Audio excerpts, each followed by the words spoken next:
What really hurts in the beginning isn't the technical challenge. It's not the physical effort. It's not the lack of skill. What hurts is the confrontation with the raw truth about yourself. In the beginning, there's no mask, no shortcuts, no recognition. It's just you, vulnerable, exposed, stumbling through what you thought you already knew how to do. And that's when most people run, because the start reveals what comfort has been hiding for years. The insecurity you tried to mask with sarcasm, the pride you covered with laziness, the fear you hid behind procrastination. All of it shows up in the first step, because in the beginning you're just a beginner. No medals, no titles, no glory, and that's unbearable for the ego. But it's also the purest space for rebirth, because there, with no applause and no audience, you begin to build something real. The beginning isn't the hardest, because it demands the most strength. It's the hardest because it demands the most truth. And only those who are willing to face themselves without armor have what it takes to stay until your body doesn't want you to start. Your brain, even less. The truth is, biologically, every time you try to begin something new,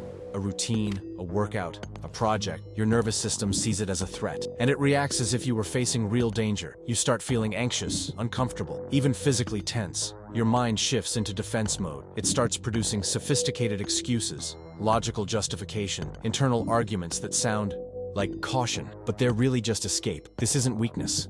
It's biology. The human brain was designed to conserve energy, avoid pain, and repeat what it already knows.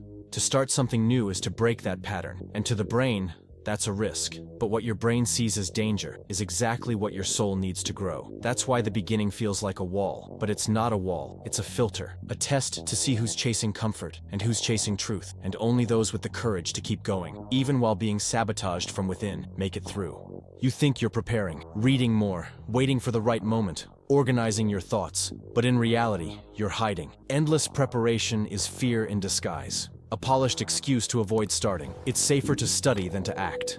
It's more comfortable to think about the future than to face the shame of the present. Because starting is humbling. It's where you'll look like a beginner. You'll stumble. You'll feel awkward. And your ego hates that. So it creates a brilliant plan to convince you that it's not time yet, that something's missing, that you just need a little more time. And just like that, you spend months, maybe years, maybe even a whole lifetime getting ready for a beginning that never comes. But here's the hard truth. You don't need more preparation. You need more courage. Preparation has its place until it becomes cowardice in disguise. You don't need to be ready. You need to be present and take the first step while you're still afraid, while you still feel ashamed, because that is what separates those who live from those who only plan.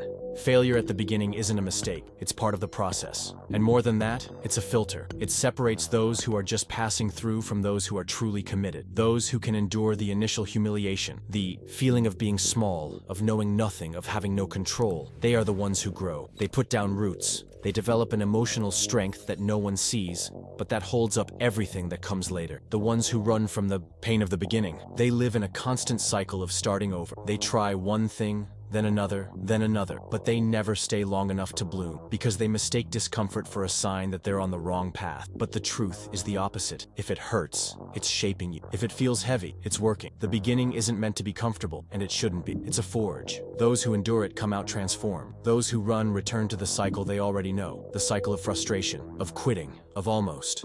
The beginning only breaks those who refuse to change, but those who accept the pain as part of the process have already started to win. He was obese, ashamed of his own body. He avoided mirrors, avoided going out, avoided living. One day, he decided to run, not for looks, but out of desperation. He had to change. On the first day, he ran for less than a minute and collapsed, literally, in front of strangers. Some laughed. Others looked at him with pity. He could have stopped right there. He could have used that fall as the perfect excuse to never try again. But he came back the next day, and the day after that, and again. Slowly, his body began to respond. His mind grew clearer. The shame turned into a quiet pride. Years later, he crossed the finish line of an ultramarathon. There were no crowds, no cameras, no fame, but inside him, there was something unshakable. The certainty that the pain at the beginning was a baptism, the fire that burned away the old version of himself and made space for the new one to be born. And it all started with that fall. That humiliation, that fall wasn't failure. It was a portal, because only those who fall and rise again truly understand the value of continuing.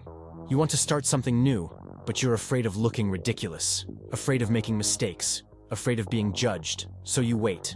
You wait to feel more prepared, more confident, more ready, but that day never comes. Because the Only way to get good at something is to be bad at it first, and that takes courage. Courage to look like a beginner, to mess up in front of others, to stumble over your own voice, your own ideas, your own body. That's why your ego shouts, "Not now," but your soul whispers, "Go anyway." If you train yourself to accept looking foolish for 30 days, you'll break free from an invisible prison, the prison of image, the fear of judgment, the addiction to wanting to start already being great. The path to change is always messy in the beginning, but every day you act in spite of the shame, you grow stronger. Every small moment of exposure toughens you. Every failed attempt lays a new foundation, and one day, without even noticing, the one who once looked like a fool becomes the example because he had the courage to start, while everyone else just watched.